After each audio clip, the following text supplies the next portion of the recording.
이것이 행복이라오. 할렐루야. 할렐루야. 자, 우리 좌우 앞팀들과 오늘 인사하겠습니다. 좀 길게 인사할 겁니다. 오늘도 수고하셨습니다. 그리고 승리하셨습니다. 오늘도 수고하셨습니다. 그리고 승리하셨습니다.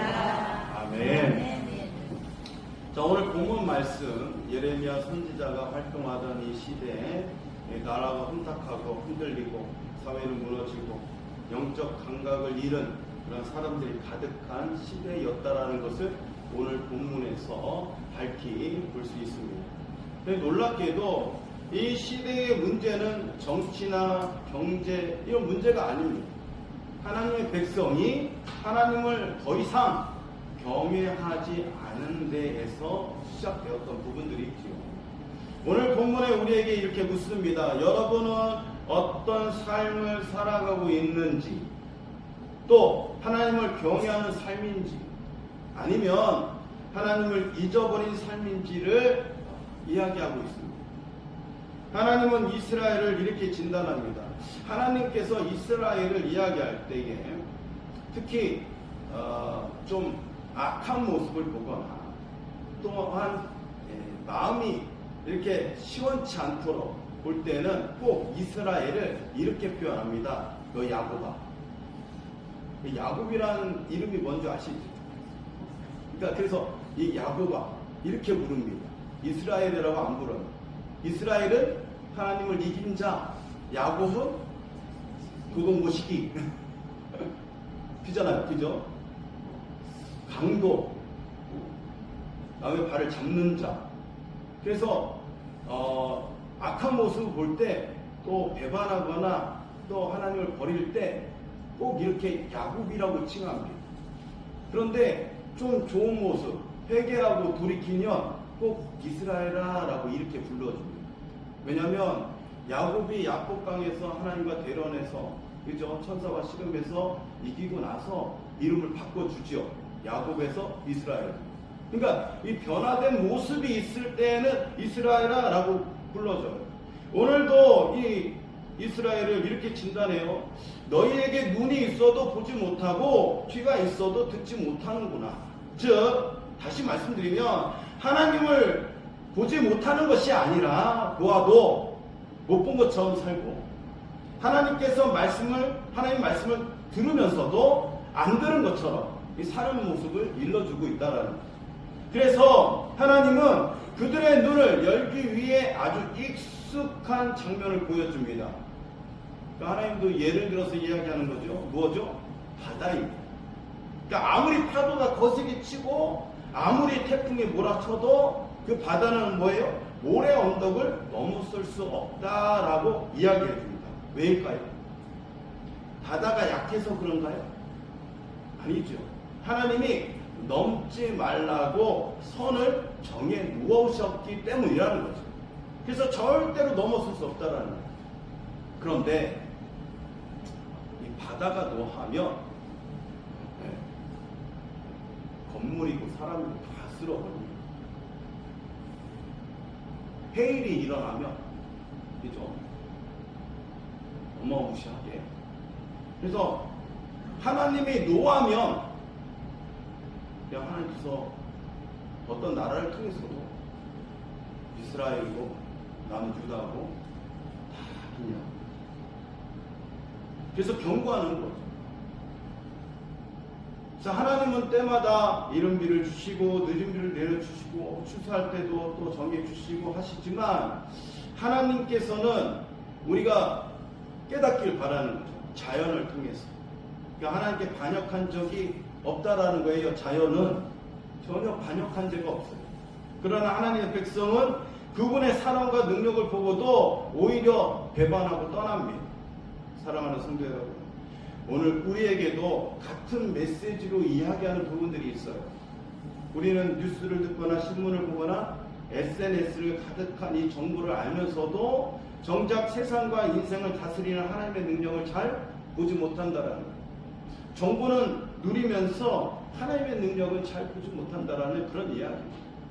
삶의 문제 앞에서, 경제적 위기 앞에서, 관계의 어려움 앞에서 하나님이 하시는 일을 보지 못하고 그저 내 힘, 내 능력만 의지하거나 바라볼 때가 많다라는 거죠. 하나님을 경외한다라는 것은 날마다 하나님의 살아계심을 인정하는 삶입니다. 눈을 열어 자연 속에서, 일상 속에서도 마찬가지로 하나님이 내 삶을 붙들고 계심을 발견하는 그러한 사람, 그 사람이 오늘도 하나님 앞에 붙들린 바 사는 그러한 하나님을 경외하는 사람인 줄로 믿습니다. 하나님은 이어서 유다 백성에게 또 유다 가운데에 약자들을 향해서 덫을 놓고 속이고 착취하는 사람들이 있다라고 이야기합니다. 즉 겉으로 신앙인이고 예배도 드리지만 실제적 삶에서는 약자를 이용하고 불의를 행하면서 자기 배만 채우는 반 그리스도인이라고 할 수 있다라는 거지요. 하나님은 그들의 집을 향해서 이렇게 말씀합니다. 너희 집에 속여서 얻은 탈취물로 거부가 되었도다. 오늘 우리가 사는 이 시대를 볼 때에 여러분 어떻게 생각하십니까? 직장에서는 경쟁이라는 이름으로 서로 짓밟기도 하고, 사회에서는 약자를 희생시켜서 이익을 취하기도 하고, 온라인에서는 보이지도 않는 폭력으로 상처를 입히거나 남기기도 하다라는 거지요. 그러나 하나님을 경외하는 사람은 약자의 편에 서며 하나님 마음에 머무는 곳, 그리고 가난한 자, 억울한 자, 소외된 자와 함께 서는 사람을 이야기합니다. 그것이 하나님을 경외하는 사람, 그 삶이 모습인 거죠. 그래서 마지막으로 하나님께서 이렇게 이야기합니다. 이 땅에 무섭고 놀라운 일이 있을 것이다. 그 무섭고 놀라운 일이 무엇일까요? 오늘 본문에서도 이야기하지만 영적 지도자의 타락입니다. 이스라엘이 무너졌던 이유는 딱 한 가지입니다. 왕이 타락하고 그리고 선지자, 제사장들이 타락했다라는 거예요. 오늘날 우리 시대를 살면서 그러한 부분들이 보여집니다. 보여져요. 그래서 우리가 기도할 수밖에 없는 거죠. 대한민국이란 나라가 부흥성장을 했는데 이 부흥성장을 하고 보니까 영적 지도자들이 이제는 자기들 목소리를 내기 시작합니다. 이게 문제인 거죠. 영적 지도자는 누구의 말? 하나님의 말씀만 전하면 됩니다. 하나님 말씀만 외치면 돼요. 하나님 말씀만 선포하면 됩니다. 그런데 어느 순간에 자기의 말을 이야기하더라 는 거지. 이것을 구별할 줄 알아야 되는데, 분별할 줄 알아야 되는데 영적 감각이 자꾸 떨어지는 것이죠. 왜 그럴까요?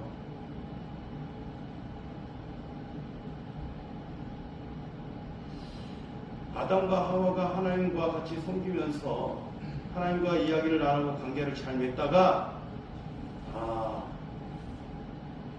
무엇을 봐요? 무엇을 봅니까? 네, 선악과를 보게 됩니다. 보지 말아야 되기도 하고 가지 말아야 되는데 먼저 본다라는 거지요. 본다. 그래서 본즉, 그래서 뭐예요? 지혜를 주기도 하고 먹은직스럽고, 그죠? 예. 그게 마음에 요동함이 있는 거지. 영적 지도자들이 보는 거에 대해서 유혹을 받기 시작합니다. 남들보다 조금 더 좋은 거 타고 싶고, 남들보다 조금 더 좋은 옷을 입고, 남들보다 조금 더 좋은 걸 먹고, 요래지는 거지. 근데 그게 보이니까 좋아 보이는 겁니다. 여러분, 하나님은 이것을 무섭고 놀라운 일이라고 이야기하시는 부분이 오늘 우리에게도 동일한 부르심이 있다라는 거지요. 다시 말씀드리면 우리가 맡은 일, 사역의 가치를 귀하게 여기고 진리 안에서 자신을 지키며 살아라 라고 일러주고 있다라는 거예요. 근데 무엇을 본즉 달라지는 거예요. 우리가 저번 주에도 사도 바울이 방향을 전하고 또 그 앞을 나아갈 때에 항상 어떻게 해요? 예수 그리스도 안에서 달려가고 있는가라고 항상 던집니다. 오늘 우리가 하나님 앞에 진정으로 예수 그리스도 안에서 달려가고 있는가라고 생각해 보면 오늘 우리는 이 대림절을 엄청나게 잘 지키는 거예요. 그런데 이것을 외면하고 어떤 거예요? 세상 것을 따라가고. 네? 크리스마스가 언제 이 행사로 또 언제 축제로 이것이 교회의 축제가 아니라 세상의 축제로 슬그머니 바뀌어버리니까 거기에 빠져드는 거죠. 그래서 이런 것을 구별할 줄 알고 분별할 줄 알고 조심해야 된다라는 거예요. 근데 이 영적 지도자들이 그래지는 거죠. 물론 교역자뿐만 아닙니다. 가정의 영적 리더인 아버지와 어머니 또한 또 직장에서 영향력을 가진 이 성도들도 또한 누구든지 하나님의 사람이 그리스도인이라는 정체성을 가진 우리는 모두 하나님 앞에 그리스도인으로서 사명자라는 사실을 여러분 꼭 기억하시길 바랍니다.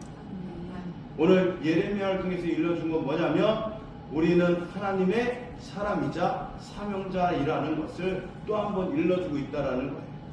그러므로 하나님이 맡기신 이 사역의 가치를 소중히 여기고 나의 자리에서 정직하고 깨끗하게 신실하게 세워져서 더 나아가 복된 인생으로, 그래서 주님 오늘 나의 눈과 귀를 열어서 하나님을 경외하는 이 지혜로운 삶을 살게 하소서라고 고백하며 결단하고 결심하여서 하나님의 뜻을 열매 맺어가는 저와 여러분 복된 인생 되시기를 예수 그리스도의 이름으로 축원해 드립니다. 기도하겠습니다. 오늘 우리가